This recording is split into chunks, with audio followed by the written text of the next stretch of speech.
Welcome to the ID10T podcast number 1056. Go to ID10T.com/sign up. Sign up for the email list to just be notified of things that we will notify you about when the live shows are coming back. Just kind of weird, fun stuff we're going to be making. We'll send some inspirational stuff now and again, but not too much, not to be overwhelming. But that's our email list. Or you can follow us on Instagram, which is just ID10T. Simple. Just do it. All right. Let's talk about the corkboard. Events at ID10T.com. Like Sean with an SHAUN who writes, over the past 4 years, I've been producing a documentary about the vinyl revival. I've been fortunate enough to talk to so many great people within the vinyl community, such as mastering engineers, plating facilities, vinyl collectors, musicians, record labels, and visit nearly every pressing plant in the States.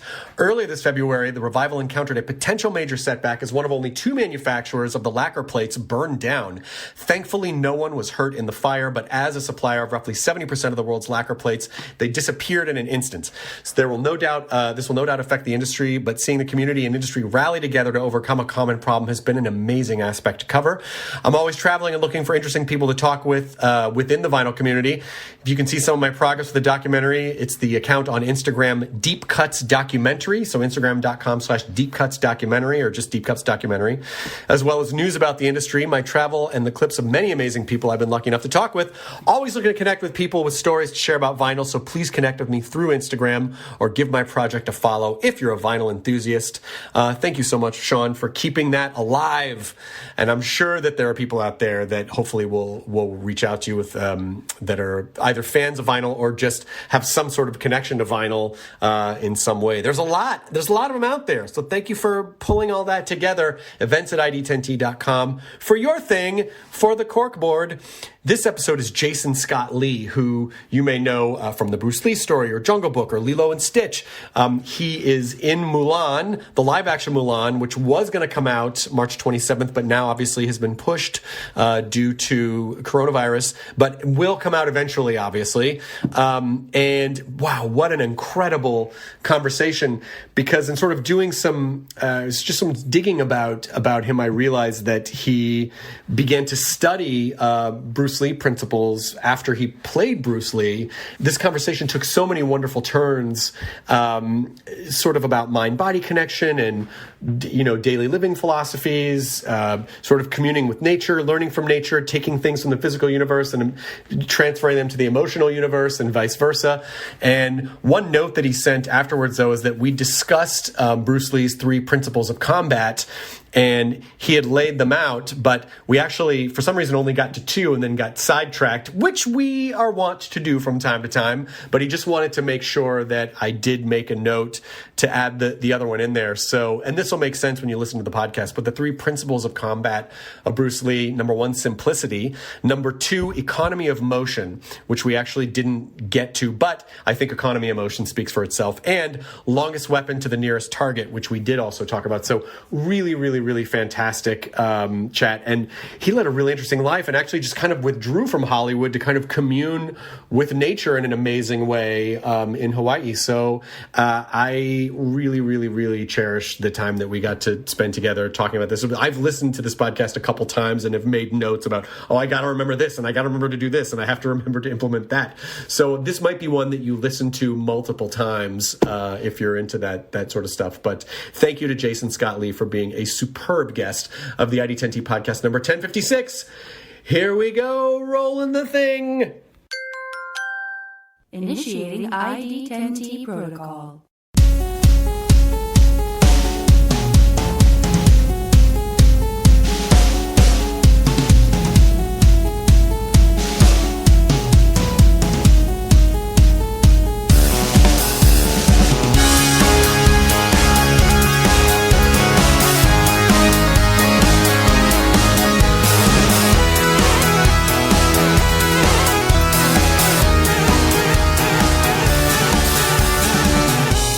It's good to have you on. Thank you so much for being here. Yeah, there's so many things that I want to talk to you about because, first of all, obviously there's a lot of things that people will know you from, but the one thing that I discovered that I didn't realize was you, and I'm so sorry if you're tired of hearing this, but it's the Back to the Future. Oh my God. That is such a That's such an iconic line from that. And when I was like, I knew everything you had done, and then I stumbled across, like, people are so obsessed with that one line, unless you've got power. And I was like, oh my God, I just never put those two things together. And that is an iconic Back to the Future scene. The good old days. It really was the good old days now. Oh my God. It was, the 1900s. I remember waiting in line to see Back to the Future 2. And then Universal did that weird thing where they shot them back to back, and they released them 2 and 3 within like 3 months of each other or something. Yeah.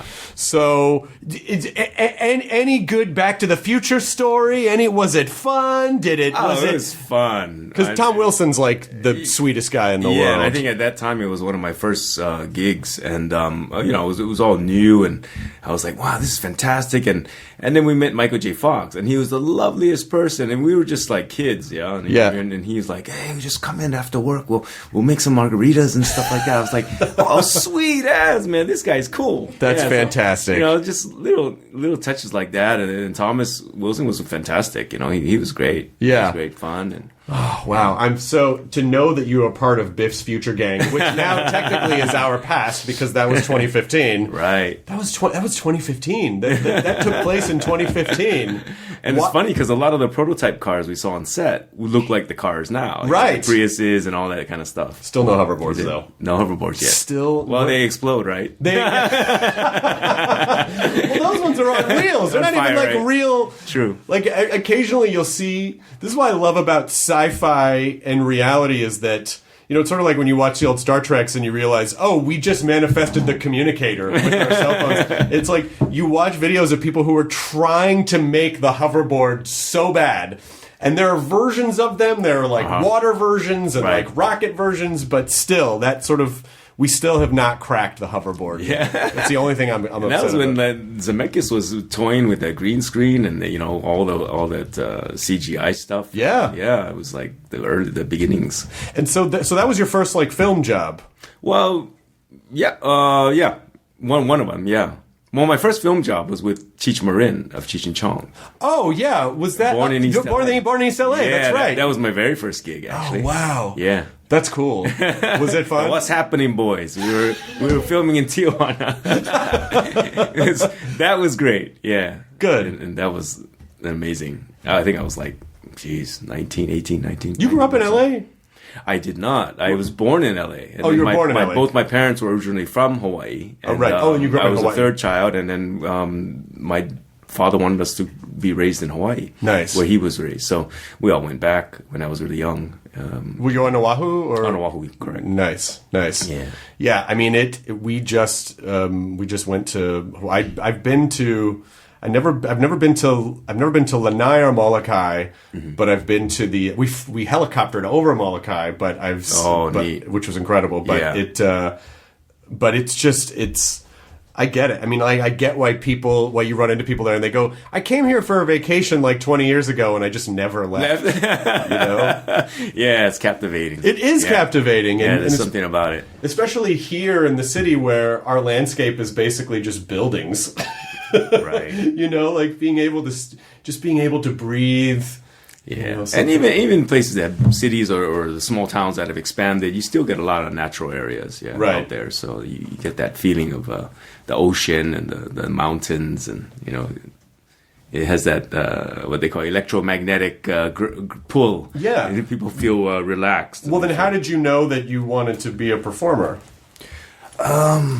I didn't, I kind of fell into it accidentally. And I think when I played sports in school, high school, and, you had that audience crowd, and you thought, well, this is pretty cool, but then, and then when you get into acting, when you start doing it, it's like, oh, this is frightening. Right. But then that's what's cool about it. Right. You do it because you're afraid of it. Right. You do it because there's a rush. Right. Yeah. And then that's kind of falling into that pattern of behavior. Yeah, it's like. And so do you find that you sort of rush to things that freak you out because you feel like, oh, I gotta, like, if I'm afraid, something makes me nervous, I should probably explore that because that's exactly that's what makes you feel alive. Yeah, right. Yeah. Just like surfing, right? It's like you start graduating to the bigger wave and you go, shit, I'm really scared, but I just gotta charge, I just gotta take off. I miss that boat. Otherwise it ain't no fun after a while. Yeah, I really miss that boat. I think I'm just too old to start that now, because I feel like when you're young, you can get your thrown into the sand on your face, and you're like, oh, I'll just brush it off, and now I just feel like, that'd be like 2 weeks of recovery. Oh, my shoulder, my calves hurt. Like, I think I miss that. You go to Waikiki, it's gentle, it's small waves, and it's easy going. You just sit on the board and paddle, like, oh, I'm doing it. Or now stand-up paddleboard, right? That's a big... Oh, you mean like with the actual paddle? Yeah. And stuff like that. And so you don't look like an old person paddling on standing. Oh, look at that poor old guy. He's like paddling. Young guys, old guys. Oh, they do? Okay, good. Man, Good. I'm so interested to talk to you about your practice of martial arts, because I know that after you did the Bruce Lee story, did I understand correctly, you actually began pursuing Bruce's study of martial arts after the film? Correct. Yeah, I met my sifu, who was one of Bruce's students in the LA days when Bruce was in Los Angeles. His name was Jerry Poteet, and I met a bunch of guys who surrounded themselves with Bruce back in those days, and Linda Lee Caldwell, Bruce's widow, would actually set me up with these older generation.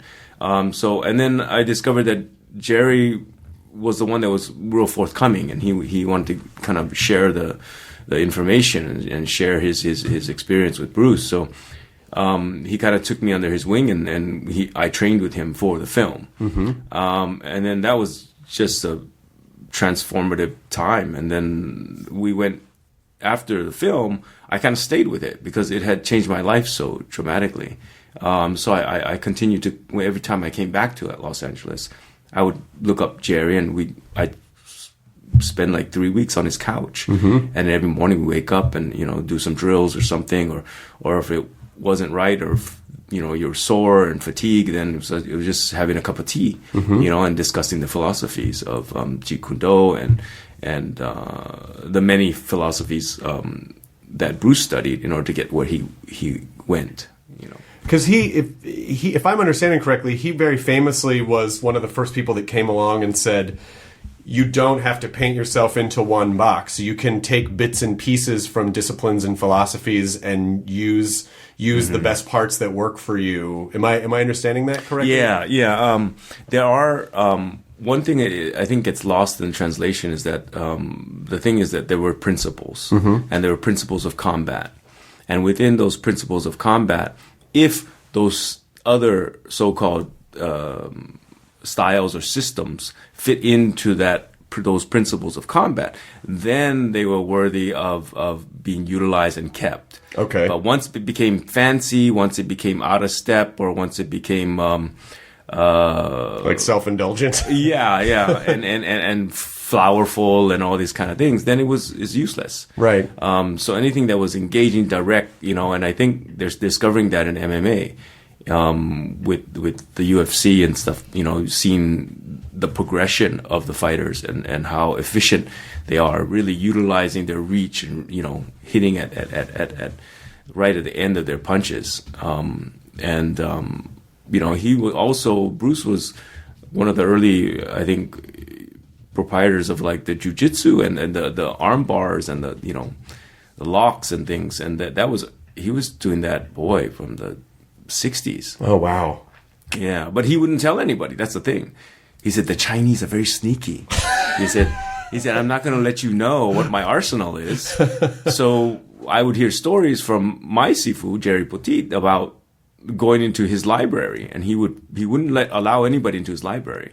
And one time he did, the sort of core students, and they were looking through it, and I think one student kept asking him about Tai Chi and wrestling and all this Chinese wrestling and all this thing, and he goes, no, there's nothing to it. Don't bother with it. And when they went into his library, he had like volumes and volumes of Tai Chi, volumes of like Chinese wrestling, which is Chinese grappling, and all that kind of thing. Wow. And they were like, and he had it all marked, and he had all the pages all marked, and like bookmarks in all these special places, and highlighted and stuff, and they were just like wow, he had done a lot of research. Wow, that's incredible. And it also shows you that, excellence is not an accident, that the people that tend to excel, like, put in the time and the study and the work, Yeah. and they really live with it, Yeah. rather than just, especially because, in college, like, most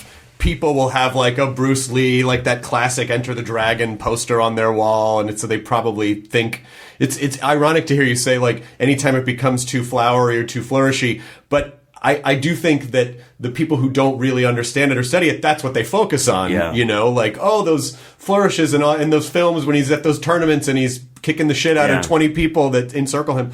But Like if you look at some of his fights that he choreographed himself, you'll see his essence is in that. It's like he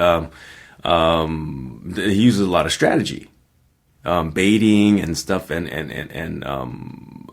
things that, like, he lead you into a kick and then he'll redirect it. So they call it direct indirect sort of, and you see it in the fight game now. Right. People throwing a straight and then hooking right at the end. And then think that straight's coming in, but then it redirects itself and it hooks. And so you're kind of like leaning into it. Yeah. Well, so once you get a response, you it's like a chess game. Yeah. It's like, okay, what can I throw out, and how are you going to respond? Right. So it's like, now I know. Oh, if you're going to block, I'm going to easily, like, redirect my shot and go around a block, or Right. kind of thing. So. Yeah, there was so much strategy involved, sort of, and you had to know your center line. You had to know, if energy was taken to the left, then you'd counter to the right. If energy was taken to the right, you counter to the left. And it had all these cool stuff that just kind of turned me on. And so I stuck with it for a good, I don't know, 15 years with, 15, 20 years with, like, Wow. With Jerry. Until his passing, and then it was just, you kind of jump out of the nest, Right. So to say. Yeah. Did you feel ready even after 15 Well, or 20 years? it just becomes a part of you, and that quality, that responsiveness, and the sensitivity. And Bruce Jerry used to ask Bruce, what's going to happen when you get old? How are you going to compete with a younger person? He goes. And Bruce's answer was, well, hopefully by then, my sensitivity and my awareness would be so high that there would be no need to have a whole lot of strength. Oh, wow. And so- because he assumed that he would just gain the wisdom and the experience. by that Yeah, point. and then you foresee things. Like, I think we do that and you can reflect that in life, because if you see someone's energy is, like, aggressive, you can easily kind of go around it or talk in a soft tone. Right. And kind of like, and those are the things that meant a lot to me. Like, that's disarming a situation before it even happens. Right. And that's being safe. That's being, a martial artist. Right. Yeah. My trainer, I've had the same, I don't train in martial arts, but just like physical training, I've had the same trainer for almost 15 years. And his background was also in martial arts. And he was always one to say, like, fighting is always a last resort. You don't want to do it. He goes, like, especially because, number one, you don't want to hurt someone. You don't really want to hurt someone. And two, he goes, like, a bar fight is not like a movie fight. Like, someone could, like, have a bottle or, like, smack, Exactly, like, yeah, they're going to there's- tackle you. Like, anything. You don't, you could get hurt hitting you because you just never, like, at all costs. He goes, if someone comes at you aggressively, fucking run. Like, don't, like, you don't ever, Yeah. you only ever want to do it if it's every The other last course thing, of action yeah. is You got cornered and unavoidable. that's it. unavoidable yeah. But when I was young, I didn't really understand the mind-body connection because I think I would have looked at martial arts as a physical discipline. And now that I'm older and I have, had this sort of fitness journey the last 15 years, I realize how inseparable the mind, body, and sort of the philosophical and the spiritual connection of it are as well. And so these are kind of some of the things that I want to talk to you about, because you just can't, my trainer in the early days would always say, like, the things that you learn in here, you can take out into the world. And I never could have understood that until I started experiencing it, in the way that we approach fitness is like, used to do boxing training early on, and I would always lean on my toes, and you go, you need to sit back on your heels. And I realized, like, I'm always, like, eager and ready to, so it actually in life got me to sort of like, okay, in any situation, just sit back. Take a breath, like, don't be up here. Right. And so I would love to talk a little bit about that mind-body connection, especially with, a Kichundo or whatever your sort of journey and some of the sort of philosophical ideas that are, inextricable from the physicality of it. Uh-huh. So what are some of the principles that really spoke to you early on that you just could never have foreseen when you started? The first one is simplicity. When you're in combat, it meant your longest weapon to the nearest target. Okay. So whatever nearest target was towards you, that's what you would direct your attention for. Like if his front leg was, the closest thing to you, that would be the object. Okay. If a weapon was out and extended, say a short blade or a dagger or something, that would be the target. Okay. To disarm that target. So that was first thing. And the simplicity, and then the longest weapon to nearest target, and I think that was a big one. Was a simplicity thing, because then I took it not in a combative fashion. Mm-hmm. Yeah, and I think the philosophy kind of got to me where I started looking at other avenues of developing myself, because I think in the martial arts world, if you're really in it, all you're thinking about is fighting, and that kind of got to me. Like, oh my God, I'm always deciding, like, in my mind how I'd respond, blah blah blah blah blah. So I actually started. Oh, and then Jerry used to always say, "Nature is your greatest teacher."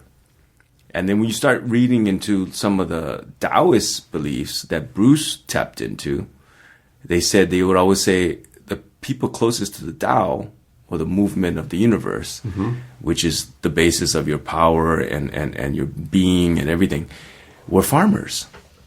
And I went, damn, I said, I've never done that. And then when I started reading about all these great, like, samurai, like the Musashi and stuff, and some other guys, they were farmers. Wow. And I went, okay, there's something there. I don't know if I've ever understood it, but let's give it a try. So I set out. I bought a piece of land on a big island, and I created this farm, and I went into organics. I grew wild vegetables, and I was doing it for about 20 years. Oh, wow. Which was why I probably didn't do much filming.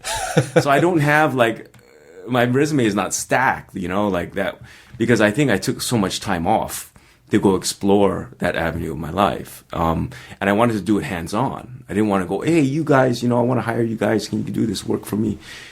I said, took a piece of raw land and just started banging away at it and build my cabin, and I started acquiring all these other skills.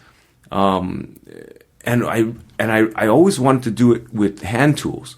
So when I started working with hand tools in the earth and stuff and really feeling it, it was like, wow, these are all the muscles that you use as a martial artist.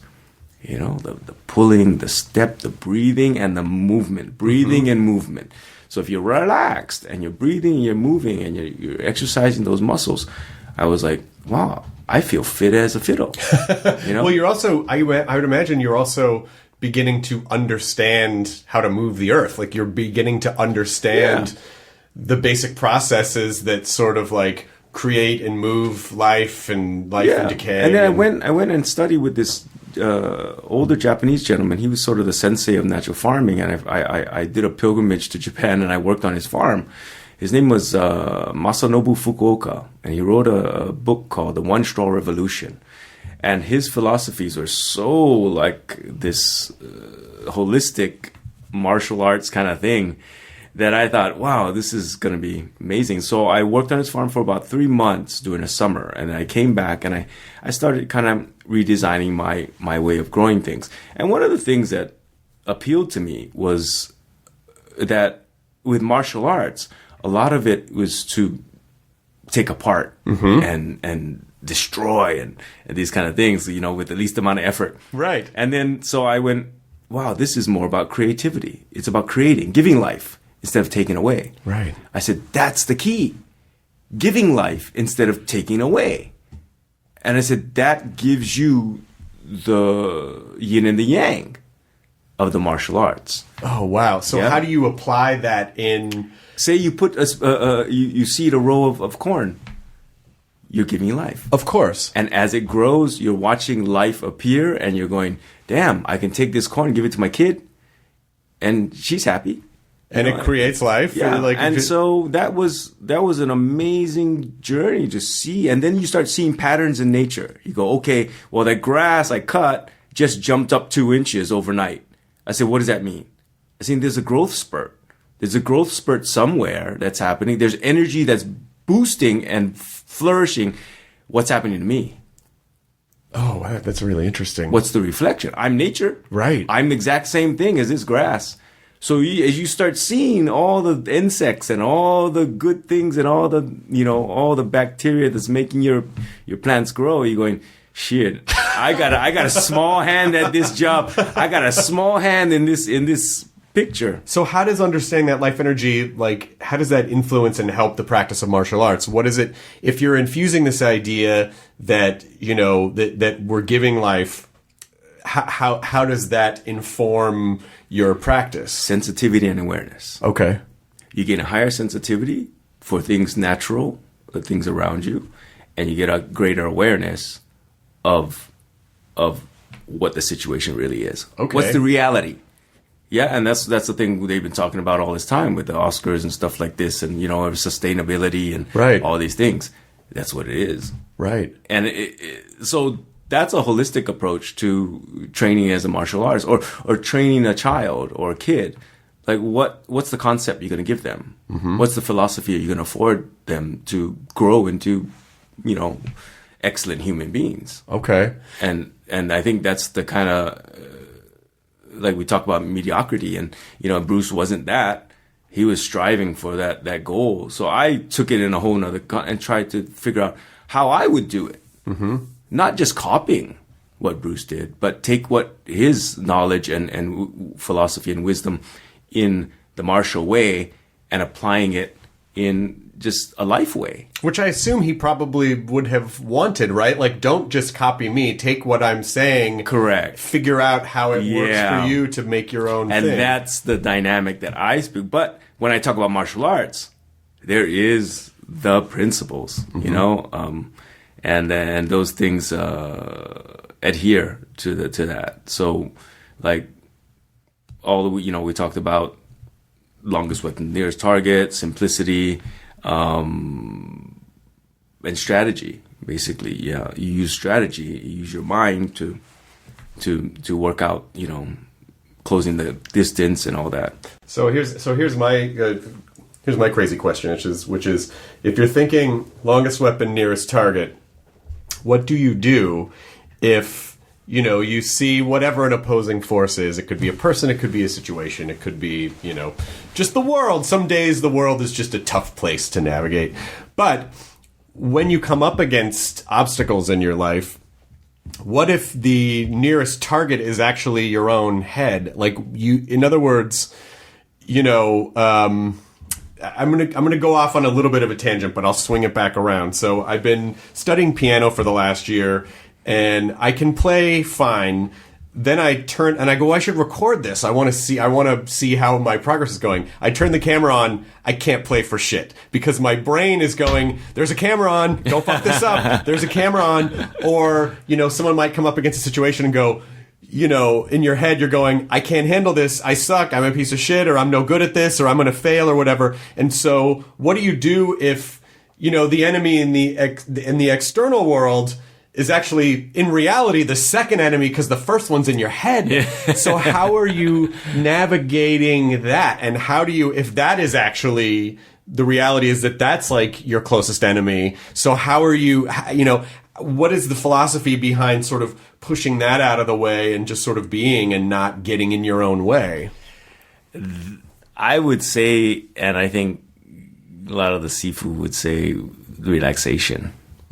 is the key. Like consistent meditation, relaxation kind of thing. If you can apply it that way. But I think the breath and like when I did a stage play, a musical in London. You did The King and I. The King and I, correct. Yeah.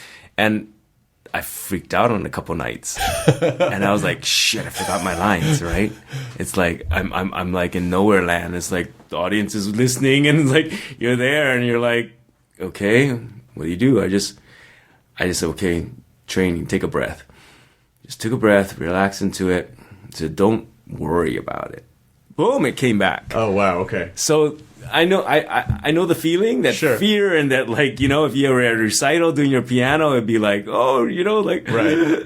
But I think that would be the case, yeah. And it sounds to me like that the main reason to study these principles.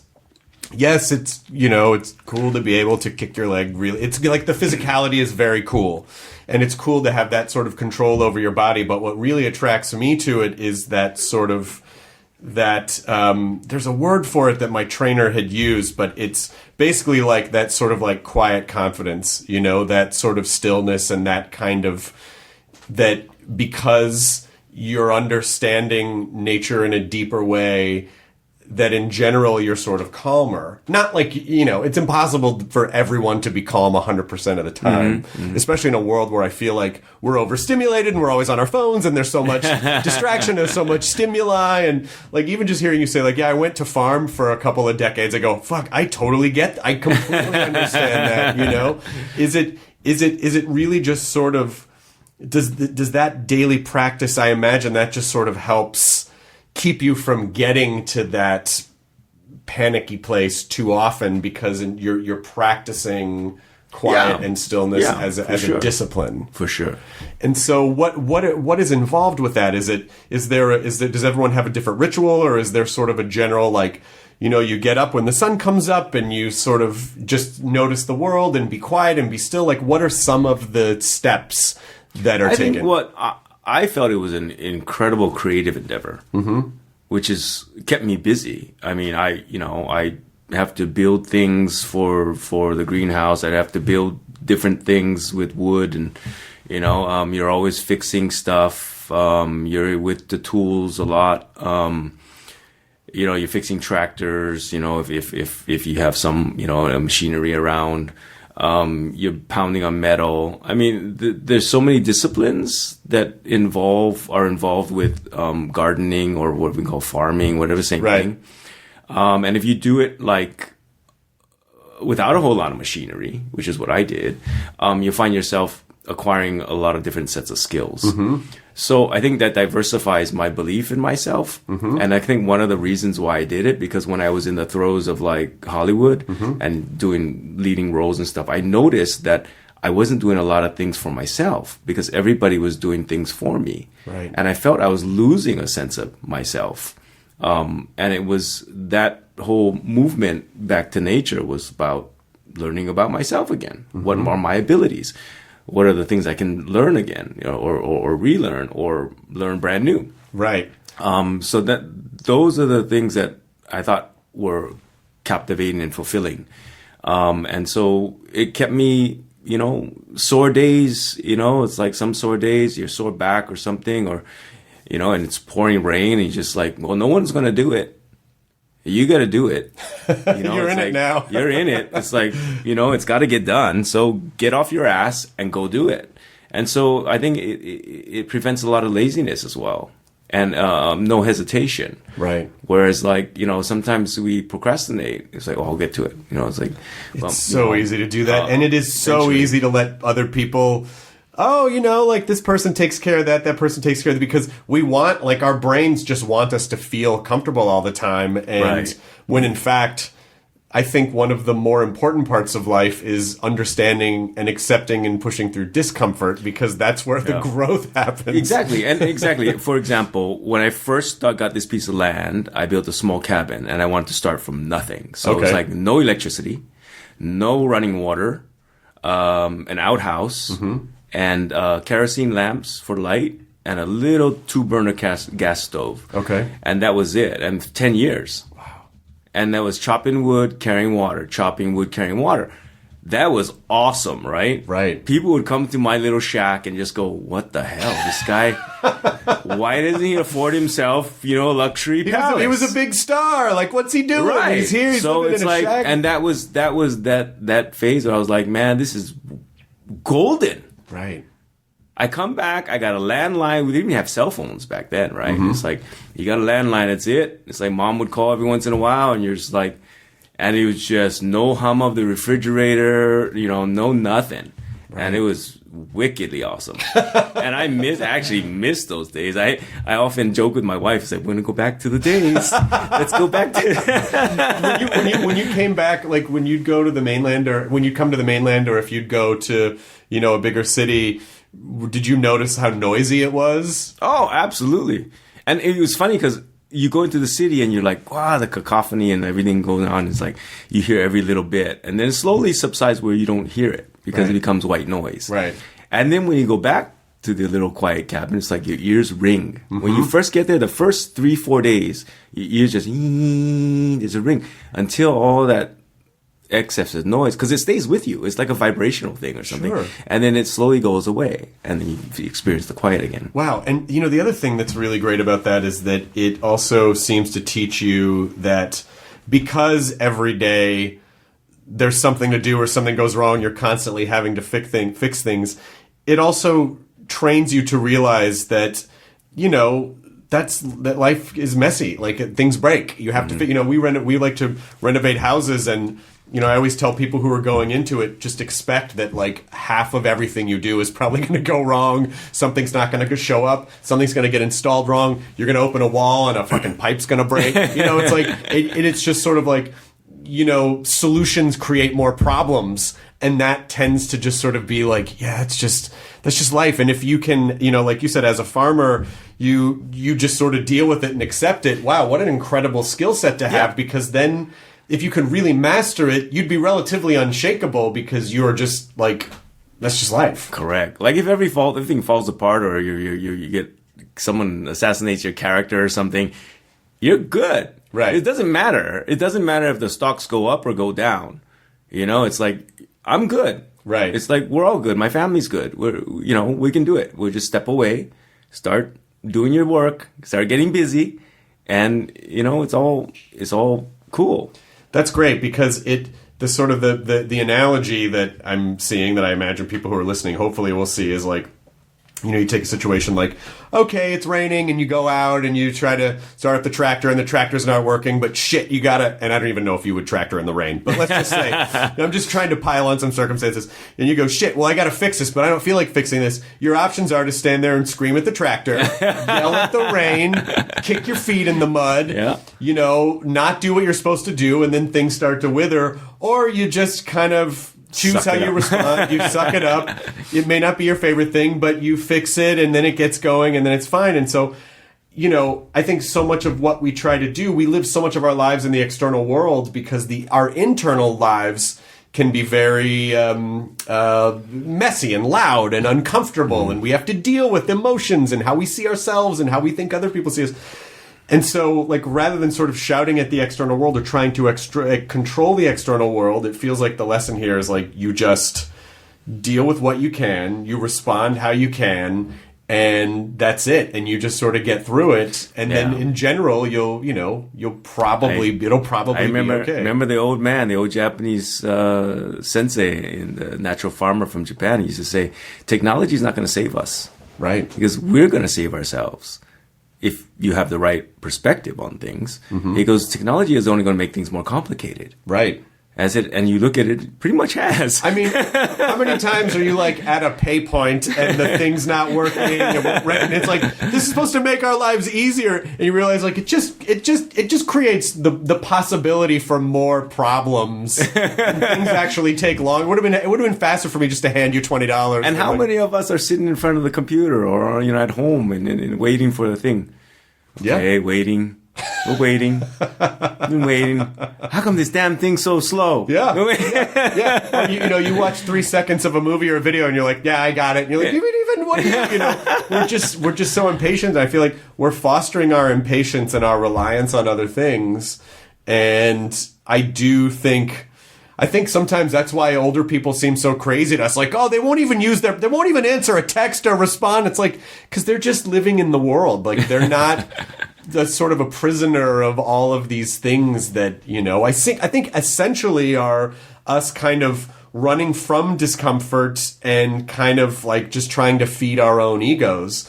I imagine you can't really have much of an ego if you have a bunch of farm shit to do to keep the farm going, right? Because you're kind of in service of that farm. Yeah. And I think it's funny because my wife and we did an experiment one year.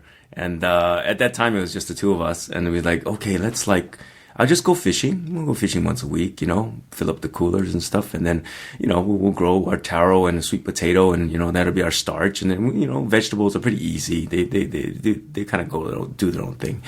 Okay, let's try it out. Let's see what we got. And okay, all inclusive with costs of car insurance and fuel and stuff like that. $9,000 plus for the year between my wife and I. I went like, you know what? Do I really need to go back to acting to do this? I said, I think I can sell tuna, man. It's like, this is great. It's like tuna and a few bunches of kale and we're golden. Well, that's the thing. It's like, what's the goal? It's that old story that I'm sure I'm butchering, but it's like, the rich guy who sees the old man on the beach fishing and he's like, oh, what you need to do is you need to hire more people and catch more fish. Right. Why would I do that? Well, then you can build an industry and then you can grow. Why would I do that? So that you can get so rich that you can have all this free time. And he's like, I have that now. Like, I don't need to do all that shit, And so, like, what is it really that we're chasing? And is it better to sort of, I mean, I think about this all the time that, this business definitely, we are chasing a lot of ego stuff. It's fun to perform. There is an element of ego in a lot of it. We like attention. We like people validating us, That's generally what social media is, and that's what I think a lot of the entertainment business is. But, I think back to... I listen to a lot of 40s music in my car, Sirius XM. Oh, wow. And so there's a lot of old-timey music in there. And I hear a lot of the same artists come up. And then the big ones I know, like I know Benny Goodman, I know Gene Krupa, I know Sinatra, I know Les Brown. But then there's a couple more. It's like... this guy, Vaughn Monroe, keeps popping up. I'm like, I've never fucking heard of this guy. But he has so many songs that play on the station. I go, he must have been really famous at the time. I have no fucking clue who this guy is. So if you're chasing fame, does it really matter? Because in a generation or two, no one's going to know. There are people now who don't fucking know Elvis, It's like you can't get much bigger than Elvis. So, like, what is it that we're really doing? At what point do we say, like, am I chasing something to try to make myself happy? Or can I just be happy? Can I just be present and be happy in the world? And that, it sounds like, is sort of what you discovered. So I'm so curious, like... And that's sort of like, that line of attack where you go, I want my freedom. Right. So what is it? What are you going to do to make you feel that way? Right.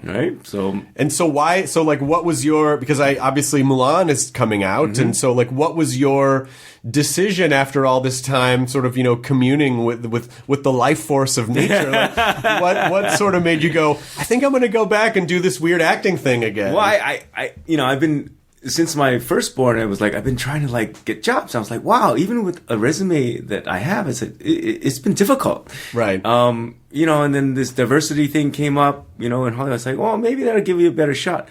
But then when Mulan came up, and then they actually passed on me, first couple auditions. Oh, no. Yeah, they said, no, he's not our guy.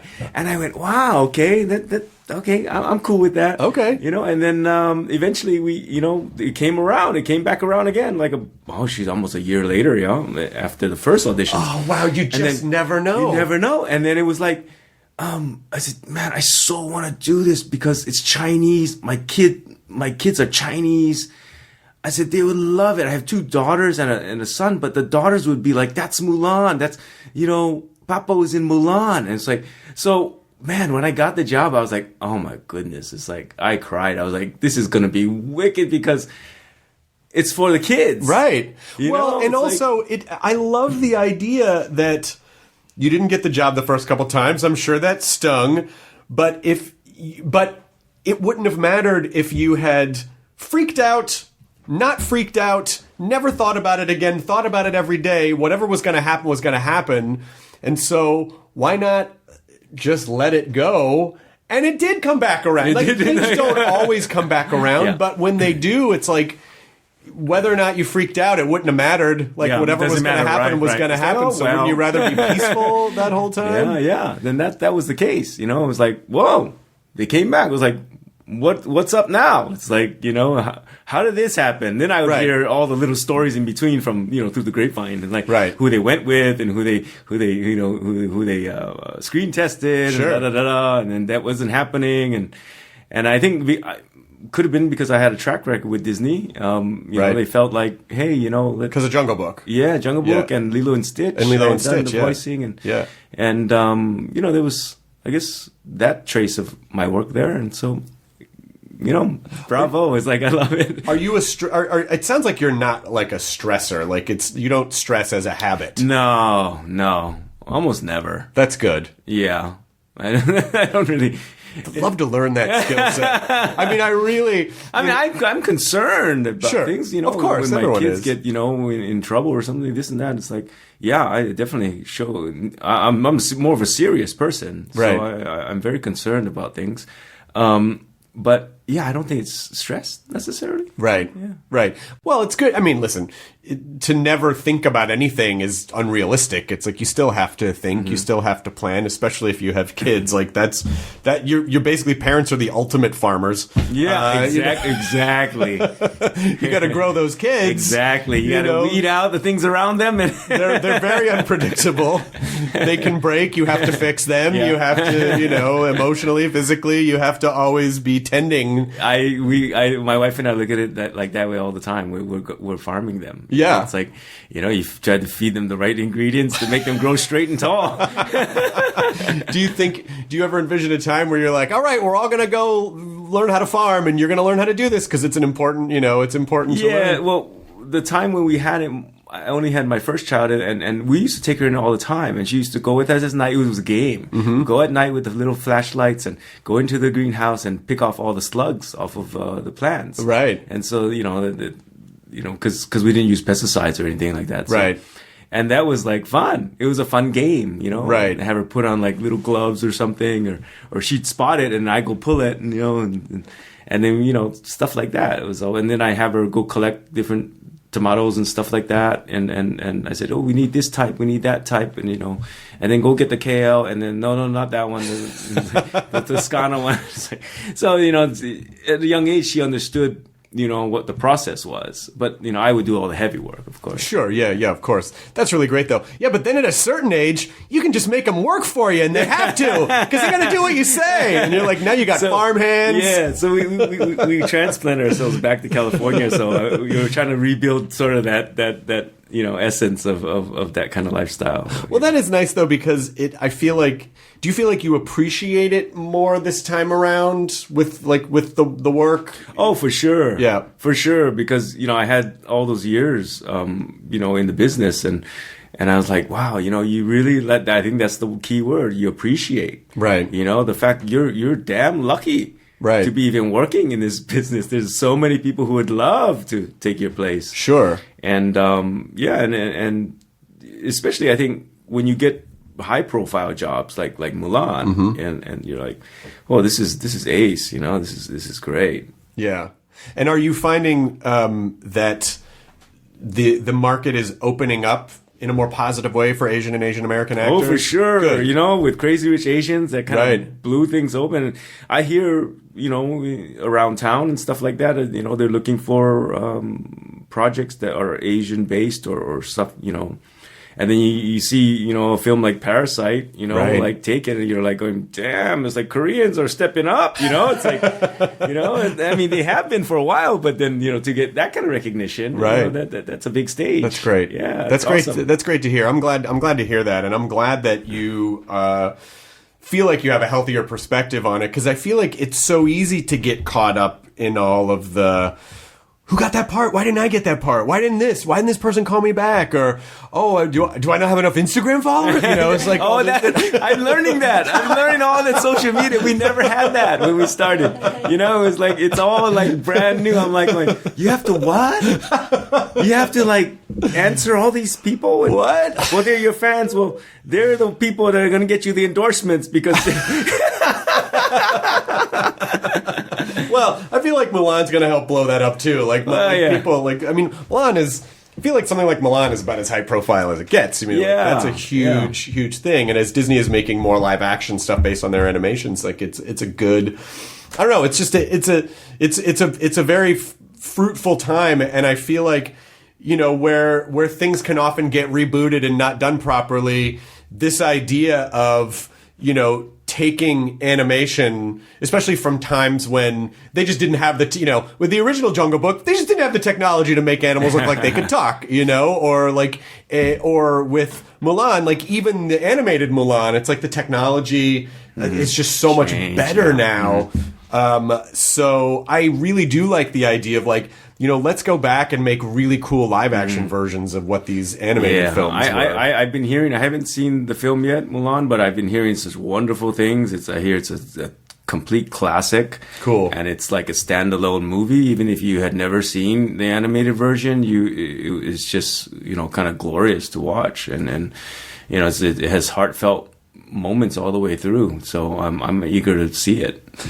Can we talk just for a couple seconds about just some, because I imagine with a lot of these practices, with a lot of, you know, especially with, I'm assuming with Jeet Kune Do, there's probably an element of, how does like gratitude and appreciation figure into the practice? Does it figure into the practice? Is there a part of the philosophy that says, you know, focus on, you know, what your assets are, what the positive elements of a situation are, rather than always trying to put out the fire of, you know, being in like defensive. Well, that was one of Bruce's philosophies that he brought to the table was be the opponent's complement.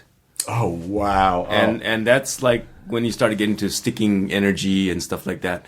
So basically, you're shadowing them, and if you can have enough sensitivity to you know, feel them, you can feel their move, you can feel what they're gonna make, what they're gonna do, you know, when they're gonna throw. So like that's when Bruce developed sort of a non-telegraphic approach to attacking, because he says like a cat, or if you watch a kitten, the way they grab something, you don't see the motion, right? Because everything's relaxed. Right. And then that motion comes out of just an impulsive motion, which doesn't telegraph. And so that's the basis of a lot of the striking that Bruce developed was non-telegraphic striking. And that, you know, had to do with just feeling the moment and then because that's almost kind of counterintuitive. You think like, I'm gonna put, you know, like you think you gotta like tense everything up and really, and that actually seems like it's very detrimental. Yeah, like I was always, you know, I think guys, we always want to carry our strength, you know, in our rear, your rear hand, because it's like, you know, you're throwing that big right hand, and you're setting up, you know, like boxing style, you're setting up the left hand. When I started training, they immediately switched me. They put my right hand in the front. They made me southpaw. Oh, wow. And I was like, whoa, this is weird. It's awkward, right? And so he was like, it's Bruce's philosophy. Is say if you're in a gunfight, you know, guy shoots a gun at you. What do? You're not going to block, right? You're going to shoot right back. So your firepower, your heaviest firepower is going to be in the front. And you develop that front hand like a jackhammer. So like the first 3 months was all developing front hand. Develop that front hand, because that's you're going to cover the distance from that front hand. Right. And you can develop a wicked jab, which has so much power because you're putting all your hip into it. Right. You know? So you're just like, boom. I wish people could see how fast you just moved. That front hand. I really wish, I mean, I could hear it. I hope the mic picked it up, but even just watching you like pop your hip that was unbelievable. Yeah, so it's the relaxation. Relax, tense. So you relax, tense, relax. Right. Tense. You know, and that tension that is like that explosion, you can hit an empty hand, you know, like right up in, you know, something. Eye jab. boom, that you know, I was watching Robert Downey Jr. on I think a interview with Joe Rogan or something, and he's really into the Wing Chun. Oh wow! And I didn't know that, and so he practices incessantly. And I was watching him, and he always talks about the Buji, which is the Cantonese for eye jab, finger jab, and you know, those are the things like, okay, say in a street encounter, I think speed is going to win. And just because if you can immobilize, you know, a person's vision and run, you know, you do it. You know? Right. It's like, because you don't know who's behind him. Right. You don't know if he's got 3-4 guys. And my Sifu said, you know, never go on the ground. Not voluntarily anyway. Right. You know, because you could end up a victim. Sure, because your back is to the world. Correct. When you're on the ground. Correct. And so there's a lot of sort of real life stuff that you know, we learned in the Jeet Kune Do and all that. But one big one was compliment your opponent. Wow, you know? that's amazing. Kind of embrace him, and it's almost like that Aikido philosophy too. It's like, you know, you try to love your opponent, like, but like, you know, to make sure, you know, that and you deal only with the conflict that comes to your space. So, and that's another thing about to relax until the confrontation comes within your range. Don't get all wild, like, oh, come on, man, you got beef, man. It's like, you know, get all stoked and all fired up and just relax. Just stay there. If that motion comes within your range, that's when you respond. But that's strategy, because they don't see it coming. Yes, but that's also like a brilliant life strategy too, because we can get so tweaked up about things that might happen or catastrophize, where we get ready and like, oh, I got to be prepared in case something, and it's like that may never happen. And this idea of being relaxed until something comes into your space is like, that's a life thing. Like, what an incredible life message to not just live in a constant state of anxiety and panic, because it's like, you know, you prepare the best you can prepare, and then you just let it go until it comes into your space. That's just that is really just melting my brain out of my ear.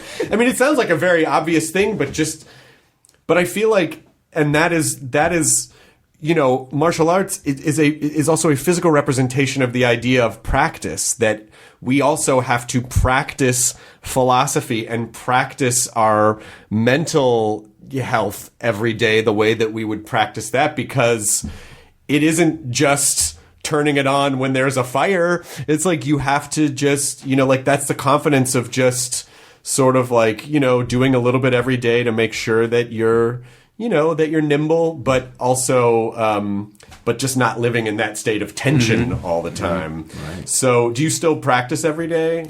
Martial arts, the combative stuff? No, not really. Every once in a while I'll tune up. Yeah. You know, I'll see how the mechanisms are working, and not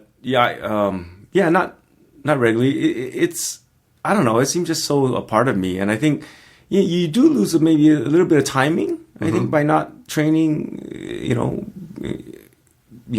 all the time. Sure.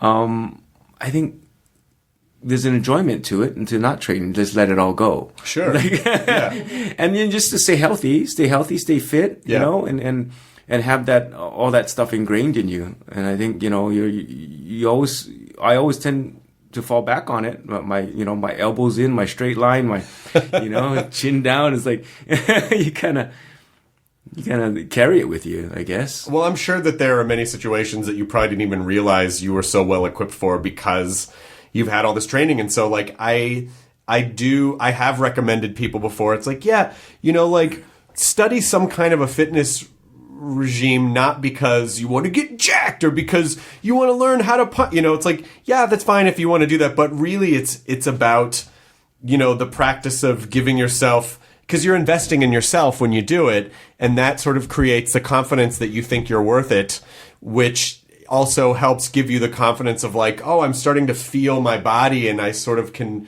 feel how I move through the world, and all that shit is really...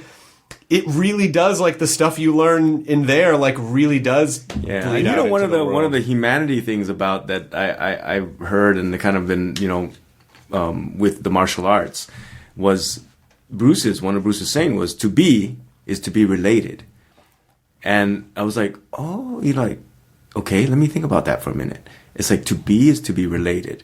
Okay, so if I have an opponent, I'm going to try and find relationship with him. Mm-hmm. And that would make me be in my space, right? So just to acknowledge, like, okay, even I think prize fighters can do the same thing, right? Mm-hmm. They can acknowledge the opponent's strong points, his weak points. I'm finding a relationship with that opponent. And I think even if you're on the street, right, your observation and your awareness of things and your sensitivity will allow you to have a relationship with that person. And so how do you, because this idea of sensitivity and awareness really just sounds like, you know, I think another common term for it is like being in the zone where everything sort of slows down. And to me, that is like being in pure presence, like purely present, rather than having your brain thinking about the past or the future, what's going to happen 10 seconds from now or a minute from now. It's just sort of being in that state of pure presence where you can kind of see and feel everything. But just taking what you just said, your relationship to your opponent, like how do you see that applying to just like a life situation? So like, good to meet you. Oh, nice Chris. to meet you. Yes, we're shaking hands. I feel your energy. Oh, yeah. I shook your hand just now. Yeah. I feel where you're at. Yeah. That's all, you know, you didn't squeeze it, you didn't over squeeze it, right. You didn't under squeeze it. You kind of met me halfway, medium. Yeah. That's an awareness thing. Okay. It's just when you just in meeting people or, you know, like say, you know, there's a disruption in a coffee shop or something. You right. say, hey man, it's like, what's your name, bro? Oh, right. You know? Shake his hand. Right. You're like, are you okay? Can I help you? Okay. So rather than, so this idea of like, fighting as a last resort, I think is really good because I can see that our first response a lot of the time can be to fight, you know, especially if it's on social media. Someone says something we don't like, oh, we go right at them, you know, or like something happens that we don't like, fuck everything, you know. But rather than fighting the situation, rather than fighting life, figuring out, I think what you're saying, your relationship to it, so you can either be flexible, move with it, figure out how to disarm it. I'm in a being state. Yeah. Yeah, I love this. I'm not in a fight state. Right. I'm just being. Right. I don't mean to fight. I don't want to fight. I know I could do some damage. Why would I want to? Right. Like, unless, you know. Unless it's necessary. All of a sudden, you know, he pulls out a big right, you know, coming at me. And then it's a different story. Right. Yeah. Yeah, I do like that idea of like, you don't have to be on high alert all the time if you practice calmness, presence, stillness, your connection to the world, your connection to the universe, that you can, and also that, you know, the external world doesn't necessarily control or inform who you are. Like, you have to figure that out and your relationship to it. Those are just sort of the base understandings that I think allow people to be still and relax and like, I can handle things when they come into my space. I'll be okay. Just like you said, like if I needed to, I could do some damage. That's the confidence of knowing you could handle something if it did happen. And I think that putting in those little, you know, like those little deposits every day for your practice and mentally, physically, those are the kind of things that allow you to feel that quiet confidence. And so I really can't thank you enough for being here. This was such a wonderful great. You got a cool place, Jason. Oh, thank you very much. I really appreciate that. Yeah. The end. ID10T scanning complete. Enjoy your burrito.